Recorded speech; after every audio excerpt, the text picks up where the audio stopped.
Welcome all to this webinar, the Joint Research Center webinar for Future of the Cities, under the title EU Cities and Extreme Heat.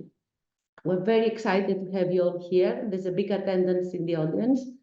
So myself, I'm Ellissavet Bargianni. I'm the Chief Heat Officer for the City of Athens.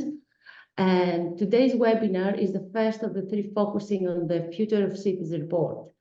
The webinar series is organized by the Regional Studies Association's Europe Foundation in partnership with the Joint Research Center. The Future of Cities report identifies challenges influencing the future of cities in Europe and beyond. It also presents several perspectives from which to look at resolving these issues.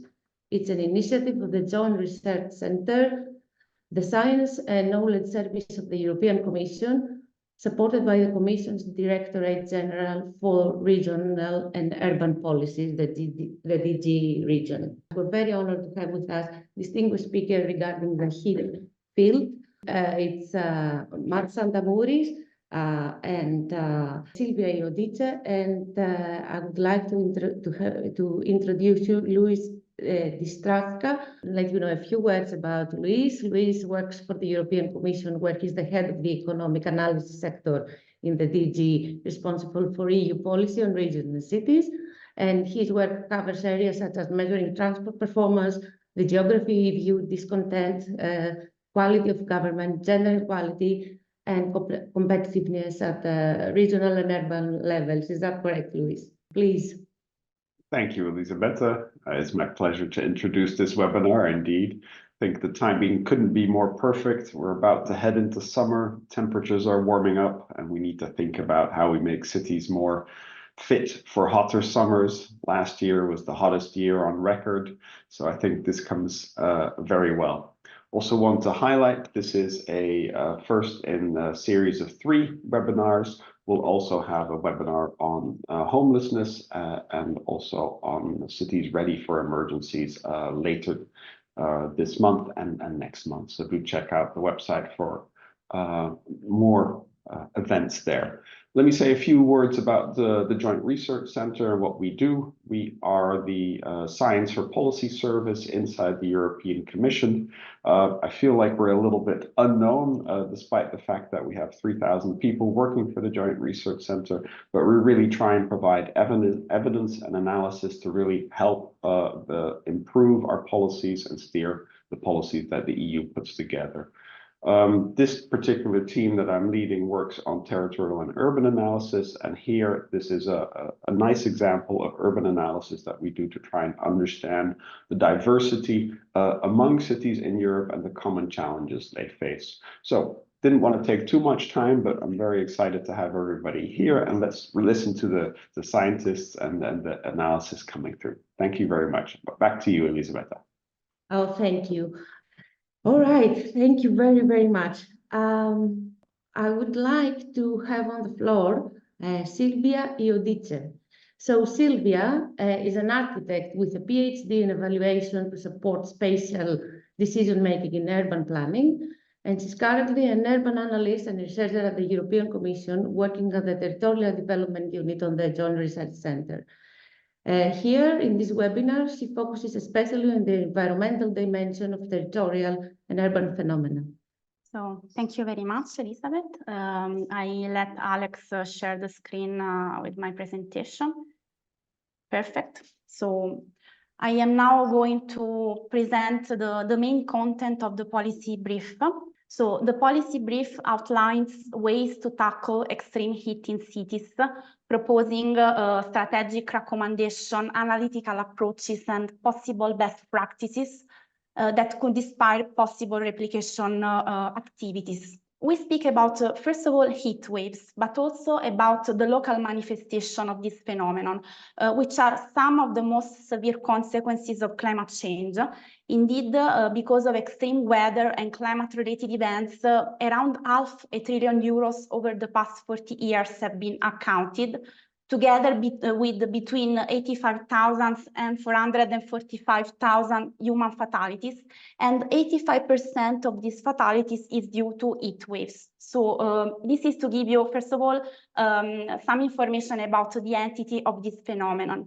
And also potential exposure to extreme heat exceeded 1.7 billion people. But this becomes particularly alarming in cities because the local manifestation is called urban heat island effect. So heat waves refer to prolonged and extremely high temperatures that can lead to this microclimatic phenomenon, as I was saying before, that is called as urban heat islands. So the nature of the city's surface is altered because, in particular, European cities are characterized by very high rates of artificial land covers. And so large amounts of anthropogenic heat is produced, modifying the microclimate and increasing the overall ecological footprint of cities. So in other words, in more simple words, what happens is that cities become hotter than surrounding suburban regions and rural areas. And this is due to a combination of different factors. So it's not a single reason. First of all, because there are more sealed surfaces that absorb heat during the day and release it at night. This is also due to the low ventilation that characterizes urban context, but also this is due to fewer green areas, to the high density of people, and also to the high density of infrastructures that are heat emitting. So peak temperatures may be up to 10 degrees higher than in surrounding rural areas, with an average between 4 and 6 degrees. So it's very important to measure the intensity of this phenomenon that is usually quantified through the land surface temperature, and is referred to as surface urban heat island. And here there are 3 maps of the land surface temperature for Milan, Paris, and Prague in June 2022. And at the first glance, it is already possible to see that in correspondence of green and blue areas, the temperature is lower. So basically, one of the key messages of the policy brief is that it's fundamental to measure and to identify thermal hotspots at different spatial granularities in order to provide place-based information that can support policy interventions. And here there are 2 maps at the European scale. The maps with the red dots shows the urban heat island intensity for 100 European cities. Urban heat island intensity captures how warmer a city is compared to the surrounding rural areas. And this is also linked to the population. And this kind of spatial visualization helps make comparisons among different cities and to understand also how this phenomenon changes according to the geographical distribution. So it's possible in this way to get a first insight into the phenomenon. And it is possible to see, for example, that cities characterized by a bigger population, so the ones characterized by bigger dots, are also those characterized by a medium and high level of intensity of urban heat islands. So this is represented by the intensity of the red. The other map shows an index that is called cooling degree days, that basically shows the need to cool down buildings in terms of air conditioning, and it's possible to see that also this kind of indicator has a very diversified distribution and is, of course, more concerning in Southern Europe. So it's first of all very important to get a first idea about the severity of this phenomenon at the European scale, but it is also very important to go deeper at the city scale, as I will also tell you in a while.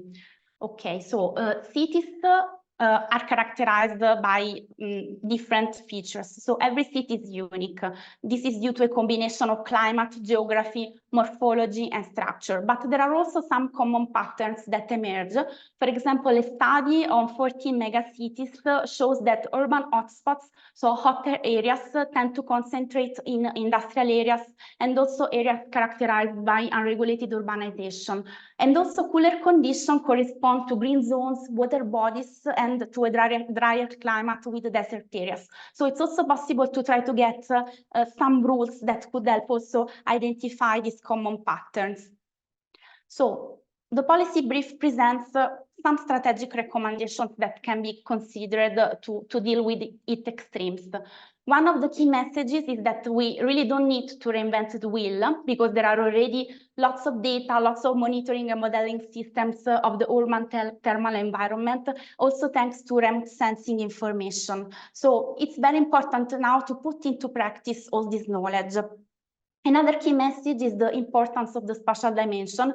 So it's important to design urban adaptation plans which are sensitive to georeferenced data, because, for example, using spatial data, it's possible to target high exposure areas and areas characterized by vulnerable neighborhoods, which become a priority where to intervene.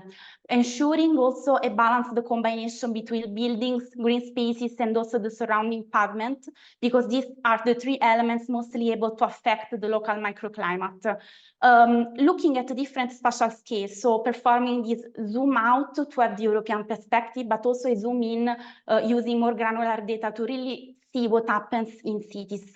And thanks to spatial data, it could be also possible to map the availability of underused portion of territories, because many cities are also characterized, for example, by former industrial areas or by brownfield sites. Of course, this depends also on the soil conditions, but if the conditions permit, these underused areas could be also used for the implementation of green and blue infrastructures, as also suggested by the urban agenda for the EU. But this is not possible without updating the urban governance system. So it's also important to introduce new technical figures that are equipped with the right expertise to deal with heat extreme. So establishing heat action plans and heat officers. And today with us, we have indeed Ellissavet, who is the heat officer for the city of Athens. And she can also tell us more about the strategies that they are implementing in the city. And then, last but not least, implementing behavioral change and enhancing citizens' participation, because of course, without citizens as real protagonists of the change, it's not possible to really change. But overall, the single point action application is not really making a change. What is important is really to ensure a combination of different strategies which are adapted to the local circumstances holistically. So really to ensure that these strategies are combined with each other. The two approaches to face heat extremes are mitigation and adaptation. So mitigation is essential to limit the impact of climate change by reducing emissions, but it's also necessary to adapt, diminishing exposure and vulnerability and increasing the resilience and adaptive capacity of cities. So some effective responses are also proposed in terms of mitigation and adaptation, are also outlined in the policy brief.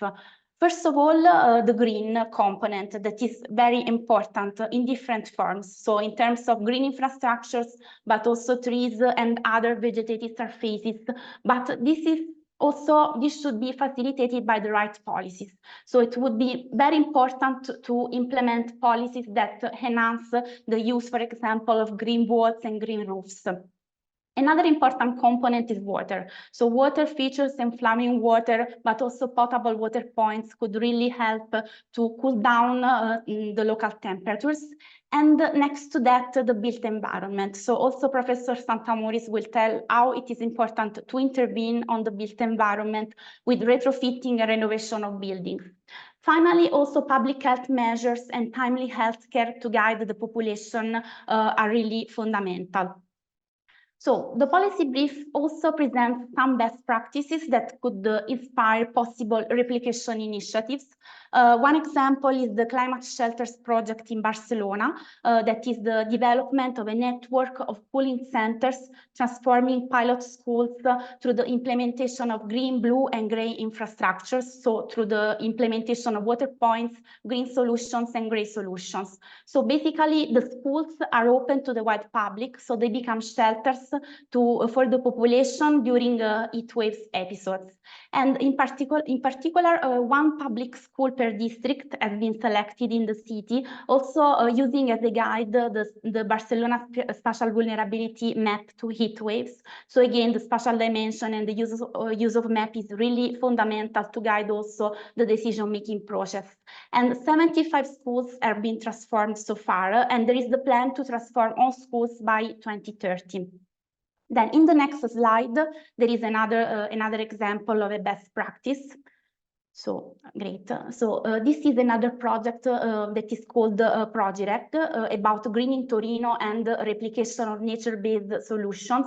So here the city of Turin took concrete action to adapt to the effects of climate change, targeting one of the most vulnerable areas of the city that is called Mirafiori Sud. Here 7 types of nature-based solutions have been implemented, where nature-based solutions are those that enhance nature and also work together with nature. And some examples are, for example, implementation of green walls and roofs, but also accessible green corridors and regenerated soil. And Turin also joined a replication process led by RSA Europe to recreate these solutions within and beyond the metropolitan area. So another important component is to measure. So to use measurable indicators and evaluation tools, which are very important when it's necessary to monitor progress, to enhance the knowledge base of a specific urban context, so to know the status quo, but also to support the decision-making phase when it's necessary to compare different scenarios. And one example is the Sustainable Development Goals framework that provides a set of metrics that could guide cities. For example, SDG 11 includes targets and indicators which are related to urban planning, green spaces, and disaster risk management. And an example of an indicator that is linked to SDG 11 is the population with access to green urban areas within 400 meters walking. That is, again, a visualization at the European scale. And this indicator shows also the importance to go beyond the more traditional share of green areas by cities, because sometimes a good share of green areas doesn't always correspond to a good accessibility by the population. So another important message is that it is important really to cross different layers and to cross different indicators that could really provide the guidance to policymakers. So as I said, the deployment of green spaces is one of the most effective measures to counteract the urban Italian effect. And this is also scientifically demonstrated, because there is, for example, a study carried out in more than 600 European cities where the role of green spaces in reducing air temperature was analyzed. And in particular, there is a case study here focusing on the city of Paris. And again, there are other 2 maps which are really more detailed with the granular data.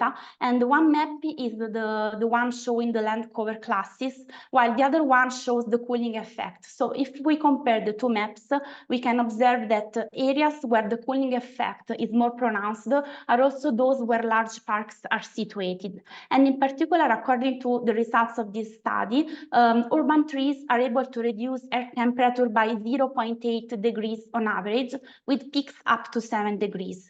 But of course, also the condition of the vegetation matters, and also the typology of the vegetation and where this vegetation is located in cities. And this is also something that Professor Santamouris will tell us in his lecture.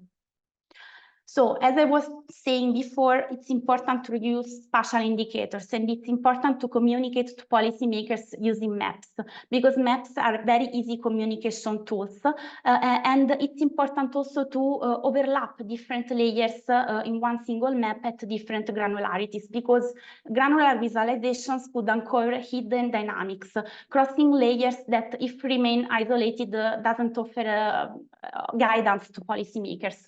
And here is the practical example. So I present here the map of the urban Italian intensity that I showed at the beginning of the presentation at the European scale. And the same indicator is also displayed at the city scale. And I selected as a case study the city of Athens. So we can observe here the urban Italian intensity in the city. And it's already possible to see how severe this phenomenon is there. And Ellissavet knows very well. We also overlap the infrastructures that are generally very vulnerable to climate change, in this case, hospitals. And it's possible to see that hospitals are mainly located where the urban Italian intensity is very, very high. So to say that it's super important to perform this zoom in and zoom out process to understand many information together. So Finally, also the policy brief suggests the consultation of dedicated dashboards for monitoring climate-related achievements. For example, the European Environment Agency monitors tree cover and urban green spaces, providing different data visualization formats. And also cities can report on adaptation and mitigation measures through, for example, ICLEI, CDP Track, or through My Covenant, in order to understand, also to compare cities with each other and to understand at what level they are in the international arena. So this is the final slide where I try to summarize the way forward. So in the final part of the policy brief, there are some final suggestions, because we know that heat extremes and the urban Italian phenomenon will persist, but it is also predicted by climate models. So we know that the temperature will increase, and this could be also worse in the future. But the good news is that there are already, as I said, many tools. There is a good level of knowledge and measurement techniques that should be exploited. It's also important to take into account that this can have a disproportionate impact on different population groups, in particular on vulnerable population groups and also marginalized ones. For example, speaking about low-income population, but also homeless people, to give an example. So it's very important to develop equity-oriented policies that consider also this difference, integrating in the urban policy agenda diversified and place-based solutions, and adopting an integrated perspective, formulating science-based policies which are sensitive to the spatial dimension. So on one side, to look granularly at the urban scale with finer data, but without losing touch with the European-wide perspective. And also, at the same time, to adopt common strategies and mutual learning practices between urban areas with similar characteristics, so that cities can help each other to remain livable and sustainable, while also becoming more resilient and fit for climate-related events. So this is the end of my presentation. I also thank you all the attendees for listening, and also all the co-authors of the policy brief, because this was really a joint effort. And my colleagues are putting also the link in the chat to download the policy brief that is now, it's an open access document and is free for consultation. So thank you very much. And back to Ellissavet. Sorry, I had a problem with my button unbuttoning and unmuting. Thank you so much for this wonderful presentation. It was full of examples, policies, and measures that we should be all thinking about when we talk about the extreme temperatures, especially in Europe. It's really important to say that a lot of cities in Europe have gone through this direction in creating their climate action plans, like Athens, for example, where an integral part of the climate action plan that we've already updated in 2021. We have a heat action plan, a dedicated heat action plan, because heat is the most dangerous and climate hazard in Athens. So in terms of what we do, to go back to the agenda, we have three sectors that we work on. It's the sector of awareness, of preparedness, which are not as time consuming as redesigning the city. So but we're working hard on that.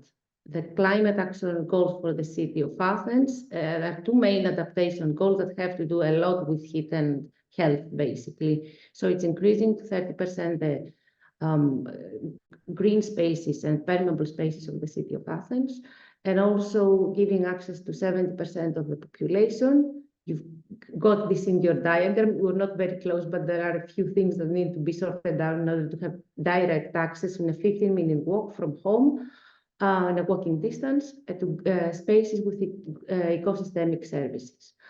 I don't want to go into too many details. I would like to say just some bullet points about what the city is doing.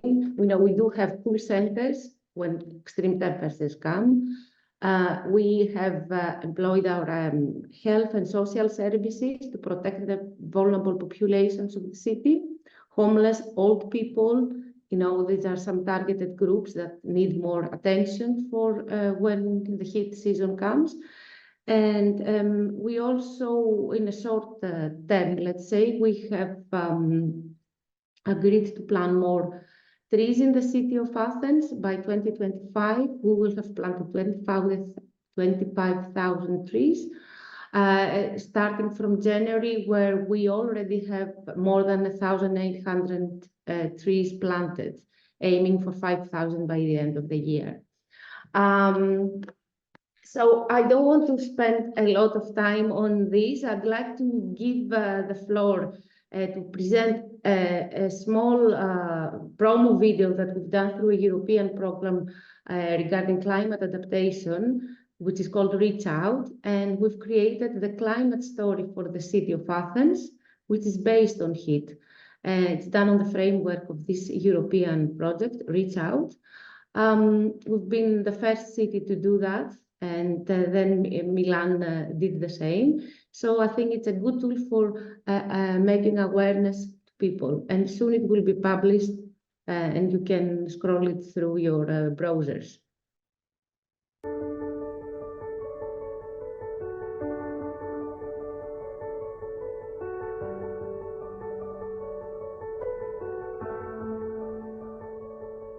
We expect extremely high temperatures for today and the coming days. Athens will face a Category 1 heatwave. The news announces, while Sophia prepares to go to the park with her grandchildren. Sophia thinks these heat waves are happening more often and becoming more extreme. She is right, heat waves in Athens have been rising in frequency and intensity. During the 2030s, Athens will experience around 3 heat waves each year, becoming the new normal for Sophia's grandchildren Konstantinos and Zoe. The walk starts without heat as there is plenty of shade from the trees along the street. Sophia enjoys the variety of plants in the garden beds under the trees. As soon as Sophia reaches another street, she can feel the sun's intensity. The buildings and pavement in the densely built neighborhoods retain the heat. Konstantinos, Zoe, remember your water bottles. Sophia cheerfully calls when she gets to her grandchildren's apartment. She takes out her phone and launches the Extrema Global app to find a cool route to walk to the park. Once they arrive at the park, Konstantinos and Zoe start running towards the playground, stopping at the new sculpture garden on the way. Slow down, kids, it's too warm. Suddenly Konstantinos is removing his shoes, and a moment later they are all playing and splashing each other in the water feature of the playground. Well, that is an excellent idea. Everybody should have a place to cool down. This is why Athens is making green spaces accessible within a 15-minute walk for at least 70% of the population by 2030. Read the full story, A Cooler Dawn for Athens 2030, and discover with Sophia, Konstantinos, and Zoe how science is helping Athens become more climate resilient. See how you can be part of this transformation and help your community at www.reachout-cities.eu. That was it. We can read the full story on the website of Reach Out and go through because there were a lot of adaptation tools created in this program. But now let's talk. Let's get into more scientific data with Matt Santamouris. Let's go on to our next presentation. Matt, you probably all know him. Matt Santamouris is in the Anita Lawrence Professor of High Performance Architecture in the University of New South Wales in Australia. He's a past professor of the University of Athens in Greece and visiting professor at the Cyprus Institute, Metropolitan University of London, Tokyo Polytechnic University, Bolzano University, Brunel University, and National University of Singapore. He is the past president of the National Center for Renewable and Energy Saving of Greece, and we're very excited to have him speak about this issue with us. Thank you. Thank you so much, Ellissavet, for the introduction. Let's move to the next slide. Is it really urban overheating a serious problem? Yes, it is. there are about 13,000 cities in the world which really are overheating. According to the data we have, there are more than 1.7 billion people which live under very severe overheating conditions. Since 1980, the number of, let's say, overheating hours around the world has increased by a factor of 3. So it is a very serious problem. Of course, higher temperatures have a very, let's say, important impact on our life. First, consumption for cooling. At the same time, it decreases the efficiency of power plants, raises the peak electricity demand, and obliges utilities to build additional power plants. Also, it has a very important environmental, let's say, impact. Increases the emission of pollutants of the power plants, increases the concentration of ground level ozone, which is a killer, intensified heat-related mortality and morbidity. It has a tremendous impact on mental health, but at the same time, it decreases the productivity of the population, increases the risk of accident, and affects the survivability of vulnerable and low-income population. Do we have any evidence about that? Yes. During the last 20 years, we have collected all the necessary data and we can document the impact of overheating. As it concerns the energy consumption, we know, for example, that in average, the energy penalty that we are paying because, of the overheating is close to 237 kilowatt hours per person. So each one of us is paying a penalty close to 240 kilowatt hours because of the overheating. But this is not really the only impact of urban overheating. Because of the higher temperatures, the peak electricity demand during, of course, summer, it increases. And this obliges utilities to build additional power plants, and really this increases tremendously the cost of electricity. But it's not just that. Unfortunately, because of the higher temperatures, the efficiency of the power plants, and especially of the thermal and nuclear power plants, is decreasing. We know very well that for each degree of temperature increase, the, let's say, efficiency and the electricity power, the electricity, let's say, output of power plants is decreasing by 0.6%. So imagine that during a day where the temperature is increasing by 10 degrees during a heat wave, the efficiency of the electricity, let's say, electricity output of the power plant is decreasing by 6%, which is really very high. I'm saying that it's not just the energy impact, the environmental impact of overheating is also very important. We know that for each degree of temperature increase, the emission and the release of power plants is increasing by, let's say, 3.5% per degree of temperature increase. So you imagine that during, let's say, a heat wave where we have 10 degrees of higher temperature, the emission of pollutants may increase by 35%. But it's not just the energy and the environmental impact. Higher temperatures have a tremendous impact on low-income population. Measurements performed all around the world have shown that during heat waves, low-income population lives under very high temperatures, indoor temperatures. For example, during, let's say, a survey of about 400 low-income households in Athens, we have shown that, and we have found that during, let's say, the heat wave, indoor temperatures were much higher than 35 degrees for more than 3 or 4, let's say, days. And in some cases, temperature was higher, let's say, than 40 degrees. But the major problem that it is associated with, let's say, the urban overheating is the health problem. The health problem is not really a linear relation between, let's say, the health impact and the, let's say, overheating. It depends very much on many other aspects, for example, demographic aspects, socioeconomic aspects, health infrastructure. But in general, we know that people living, let's say, in the cooler part of the cities present 6% less, let's say, heat-related mortality than those living in the warm part of the cities. And this is a tremendous penalty. What about the future? We know very well from, let's say, the predictions and the forecast that in some parts, and especially in Southern Europe, we expect a very important increase of heat-related mortality because of the overheating. The same may happen also in Southeast Asia and some other parts of the world.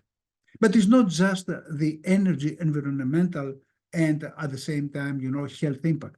Unfortunately, during the period of heat waves and the period of high temperature, let's say, the aggressivity of the population is increasing tremendously.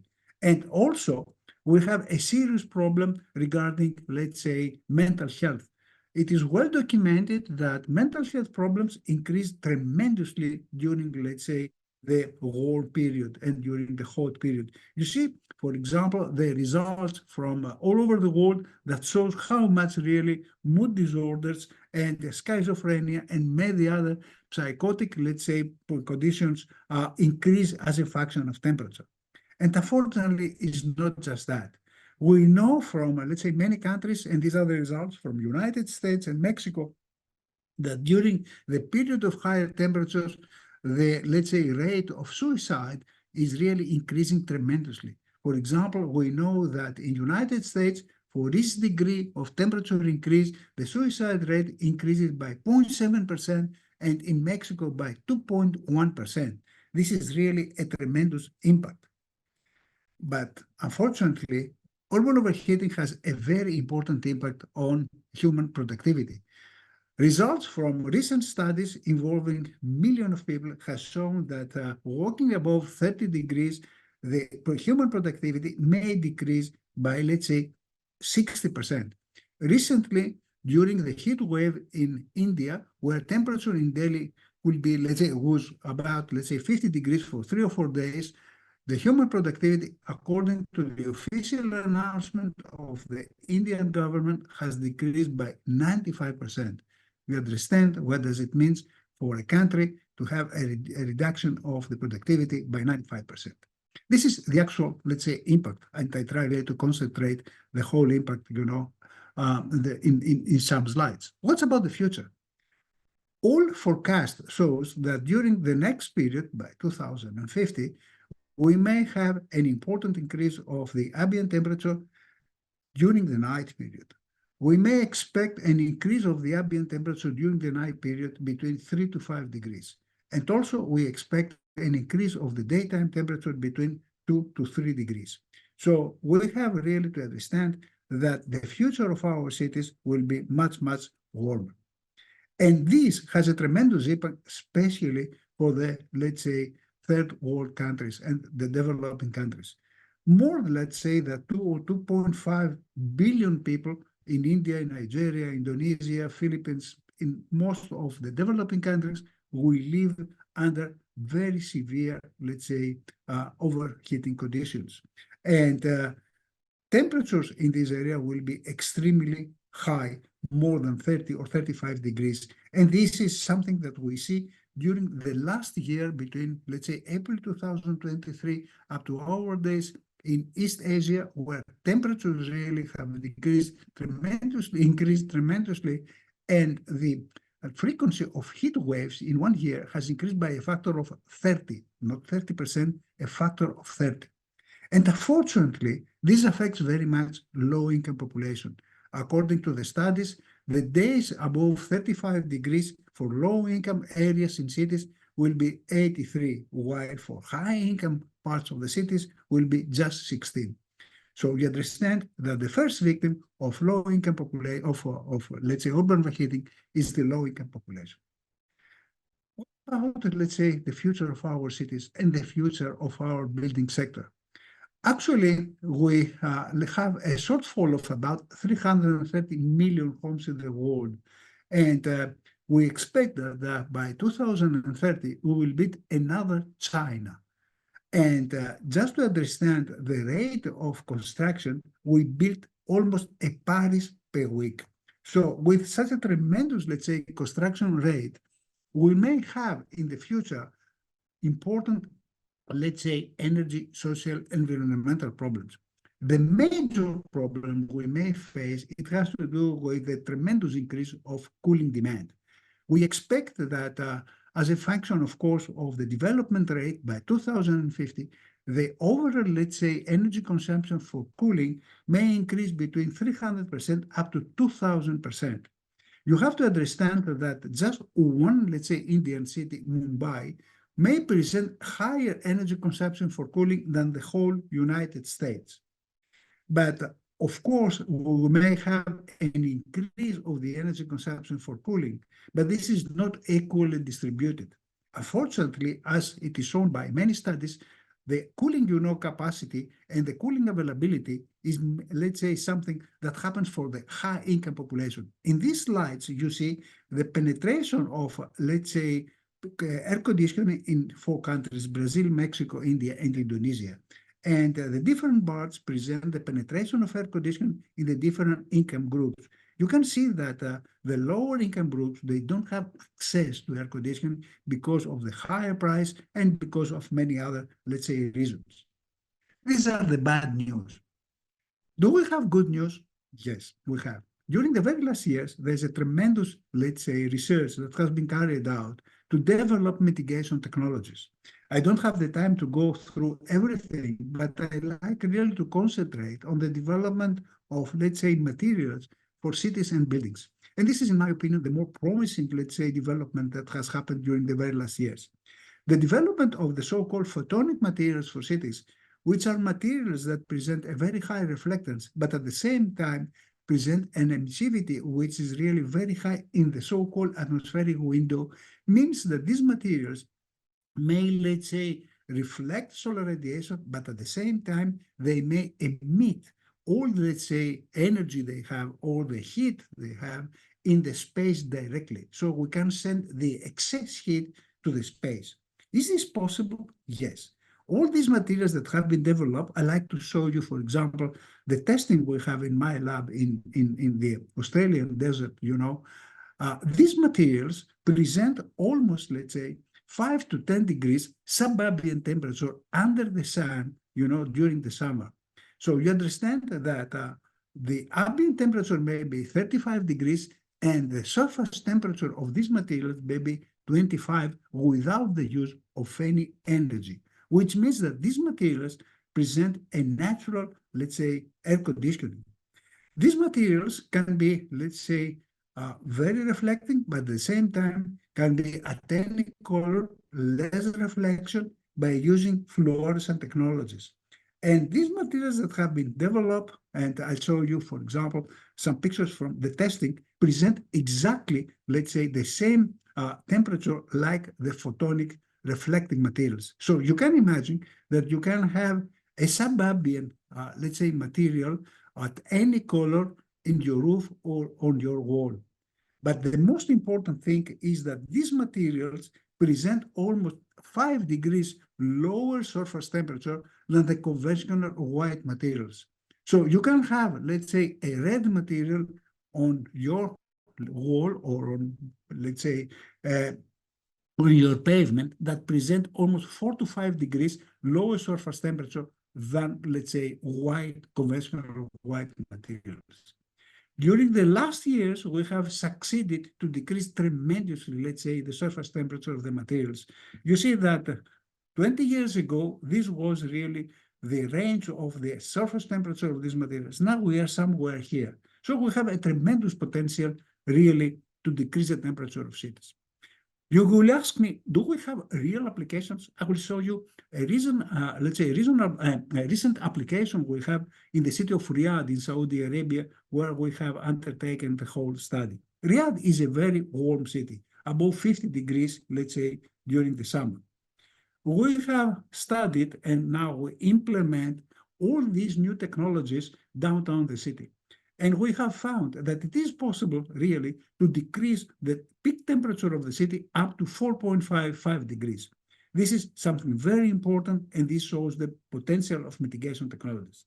At the same time, we have found that it is possible by using these mitigation techniques together with some adaptation techniques to decrease the energy consumption in Riyadh up to 35%, which means that there is really hope. But the most important thing is that all these materials and new developments and technologies, when applied in low-income houses, may decrease the temperature, the indoor temperature during heat waves up to 10 degrees. And there are thousands of applications now all around the world. So instead of having, low-income people living under 40 degrees, we can easily have people living under, let's say, 30 degrees. And you may ask me why these developments are not really implemented all around the world. Because actually the implementation, let's say, policy has to do with the monetarization of the whole thing. And now it is time really to calculate the impact of overheating and really transform the policies we have in order to facilitate the implementation. How this can be done? Unfortunately, until now, those that they overheating our cities, they don't pay the penalty. Although we have established, let's say, policies that those that they pollute or those that they increase the CO2, they have to pay, we don't do the same for the urban overheating. So it's time to establish a new policy where those that they, let's say, overheat the cities, even communities, even city councils, in the municipalities, they have to pay. And those that they decrease the temperature of cities by, let's say, planting and implementing technologies that decrease the temperature of cities may, let's say, have the benefits. So we have to establish such, let's say, a system where really those that they decrease the temperature, they get credits, and those that they increase the temperature, they have, let's say, penalties. So I like to conclude by saying that urban overheating is a very serious problem. It is the most documented problem of climatic change. The good thing is that we have a very important scientific knowledge, and we know how to decrease the temperature of cities up to 5 degrees now. Unfortunately, most of the implemented mitigation technologies and strategies all around the world are not really based on scientific approaches. They are based on empirical, let's say, knowledge. Let's plant some trees here, let's put some water there. This, let's say, embellishment of the public urban spaces do not really help to decrease the temperature of the cities. On the contrary, it increases the temperature of the cities and creates more problems. And this has a tremendous impact on energy, environmental quality, sustainability, health, survivability, and economy. Trying really to design something for the future, apart of, let's say, the environmental, apart of the scientific approach that has to be, let's say, implemented, we have to understand that this is not a problem just of the engineers, of the environmentalists, of, let's say, the health problem, of the health, let's say, experts, or for the social, let's say, scientists. It's an holistic problem.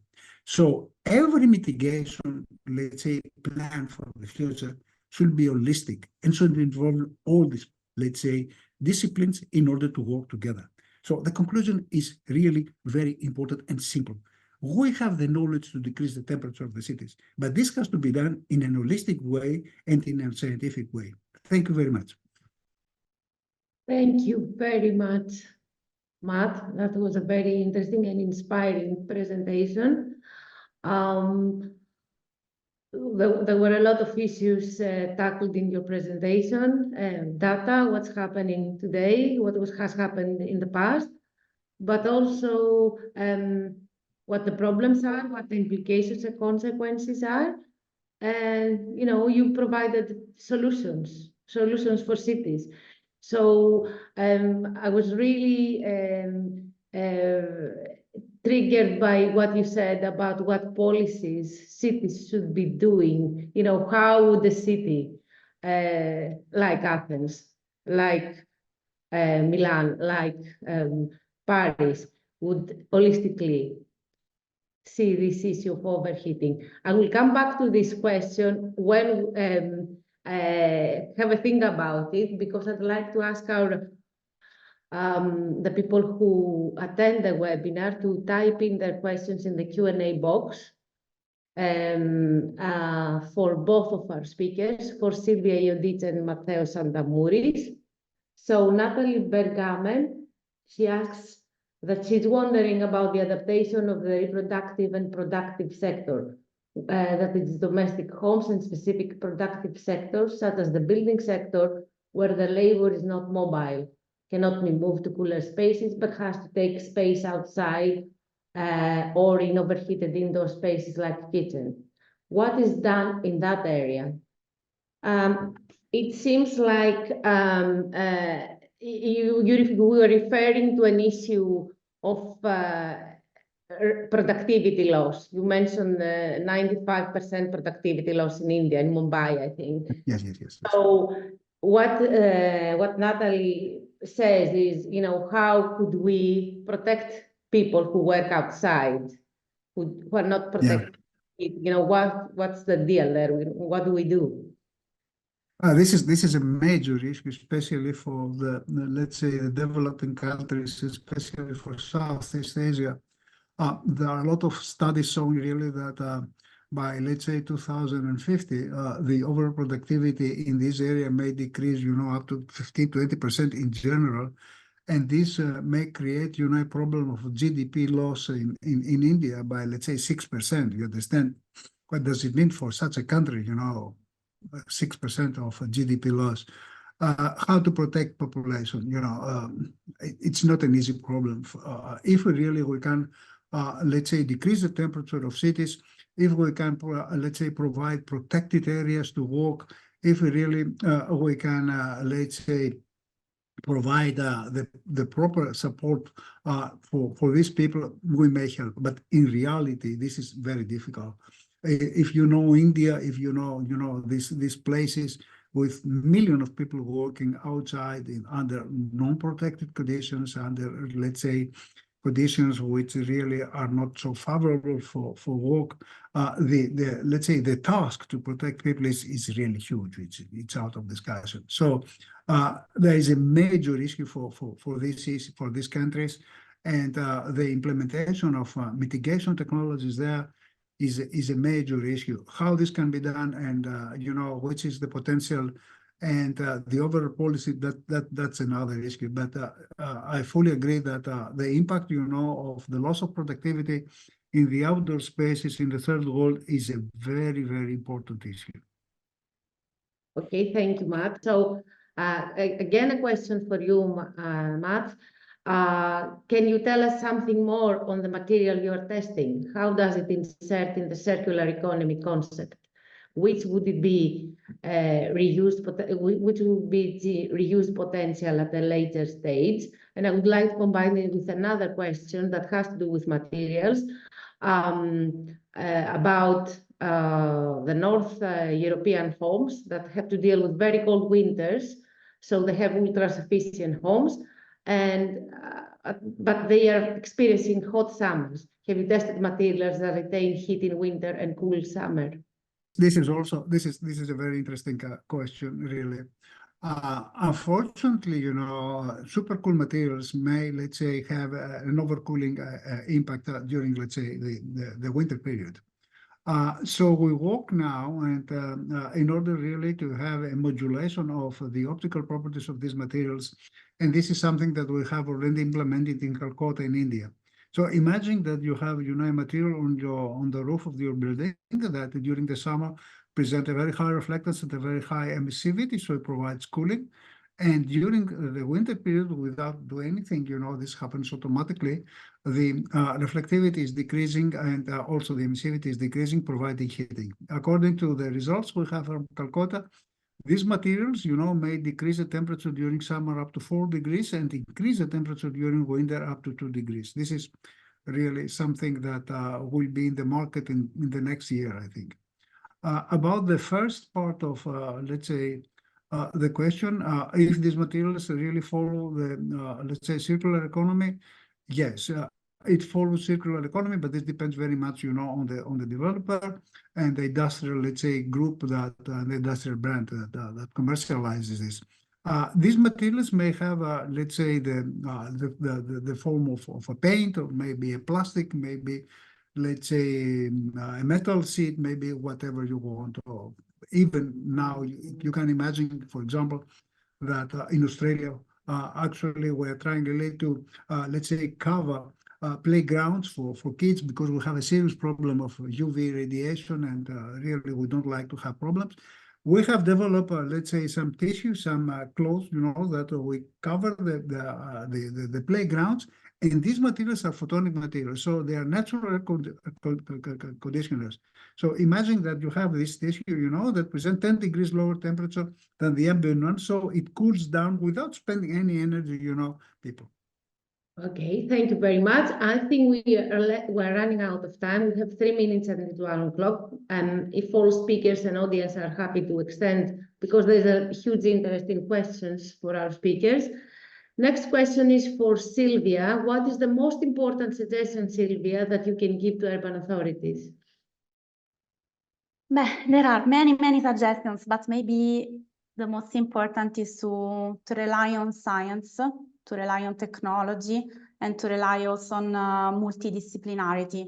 And to give you an example, also the policy brief was prepared with the multidisciplinarity, because it was written by different authors, not only inside the JRC, because in the JRC we have also disaster risk management, but also land resources. Then there was the European Environment Agency, RSA Europe, European Urban Initiative. So it's a topic that touches many different angles. So it's very important to rely on the right level of experience and also on different kind of experts with different backgrounds. Because as also Professor Santamouris was saying, it's not enough to plant trees, to implement water points. It's really important to do it properly and to also select the proper locations where to implement these solutions. So that's it. So higher temperatures will increase the consumption of air conditioning. Will they decrease that for heating, which is currently much higher? Will there be any compensation then? That's a question. There are some studies that try to understand if it's possible a counterbalance.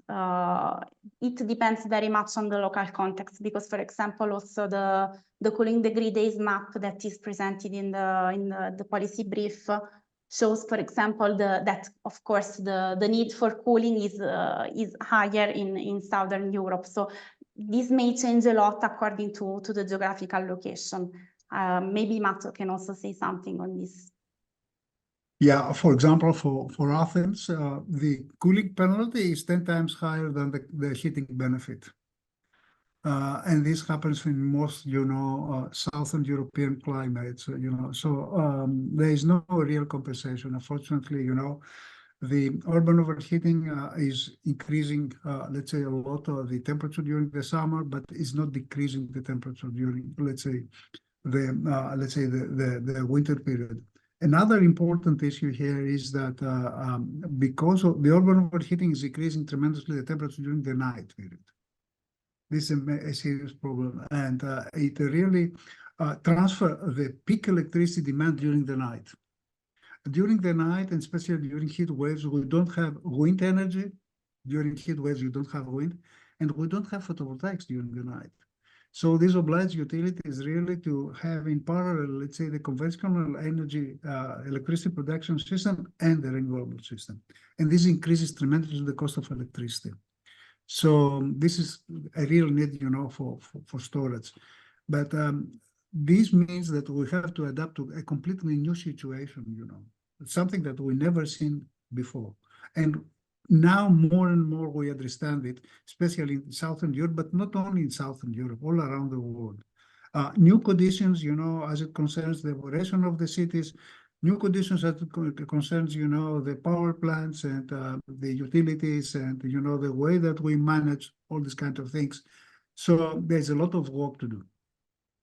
Right. So coming to this, there's Ellen Papathanasiou. She asks if putting a price on heating and creating markets is a project, is an implemented project, or is there any play that has happened that you could share with us? Something that we have developed during the very last years together with a group of other people, and this is, let's say, work together with the Union of the European Banks, trying really to develop a new, let's say, policy framework, and of course we'll need a lot of time to do that. But for sure, no, it's not implemented. There is something that we are very close, let's say, to succeed to implement it in San Francisco and Los Angeles. In Los Angeles, they have agreed, all the stakeholders. It's not getting implemented, but I'm sure it's going to be implemented. But this is something which is very important. For example, a city council, any community cannot really use any more black asphalt. Black asphalt in the south increases the temperature of the city 2-3 degrees, So we're not allowed to do that anymore. And if they do that because of ignorance or because they are not interested, they have to pay, because this costs tremendous, a tremendous budget for the rest of the people. It has a problem on health. It creates huge problems. So those that really, they ignore the problem and they don't care, they have to pay. Okay, there are a few questions that relate to the carbon circle, to the embedded carbon in the materials that are used, that you suggest, Matt. So, but before that, I would like to go another question to Silvia on what's the specific role of the Joint Research Center with issues like the extreme heat one, and how and why was this policy brief developed? People would like. Thank you. So also Lewis at the beginning introduced a bit the role of the Joint Research Center. So what we try to do is to provide independent knowledge, scientific knowledge that can feed European policies and also the urban dimension of European policies. So we try to also simplify knowledge, because also with this small publication, what we try to do was to write something simple, something that can really easily communicate to policymakers, because lots of knowledge is available in long reports, also in scientific publications. What we try to do was also to filter a bit all this information to convey a simplified message that can be, in this case, in relation to extreme heat, because at the beginning there was a survey among different colleagues, and this topic was selected as one of the priorities, and so we decided to put together our knowledge to develop this document, and that can be done also on a variety of other topics, because there are many units. So, for example, as Luis also said, the next one will be on homelessness and also on cities fit for emergency. So we try to simplify knowledge, basically, to help policymakers and decision makers on the policy side. That's really useful. Thank you for doing that. Mattheos, it's your turn on the materials again. There's a lot of interest about these materials, these magic materials that you kind of develop. So what's the impact of their production, embedded energy, and what about their affordability? Can you use them in our cities easily? Yeah, understood. We have to accept that every material has an embedded, carbon. The embedded carbon, of the, let's say, new generation of materials is much lower than the embedded carbon of the existing materials. Have you asked, the embedded carbon of black asphalt? It's tremendous, really, it's tremendous. So these materials, the new generation materials for cities present a much lower, let's say, embedded carbon, embedded energy than the conventional materials. So it's a progress on it. Sustainability. You have to know that these materials, let's say, as it concerns the urban overheating, helps very much to decrease the temperature. There are no emissions of, let's say, harmful pollutants. We don't have any. We follow, let's say, the best, let's say, standards about that, and present a very high, let's say, durability. No problems. This is tested.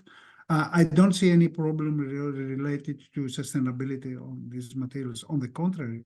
Right. So there are a few more questions, but we really ran out of time. I would like I will share with we'll share the questions with the speakers, and we among us will find a way to get some answers in all of them, because they're really interesting questions. And I personally would like to get answers in a lot of these things. And since we're talking about cities, it's really important to see how we actually make cities cooler in a scientific way and in a structured way, so we can achieve thermal comfort in our cement cities. So thank you so much. I would like to thank all of the participants, all speakers, all the organizers. It's been a really interesting webinar. Thank you so much. And I hope we can do a similar webinar I'm talking to the organizers now, part B of this webinar, because I see a lot of interest and a lot of input from participants as well, apart from our distinguished speakers. Thank you so much. Thank you. Thank you.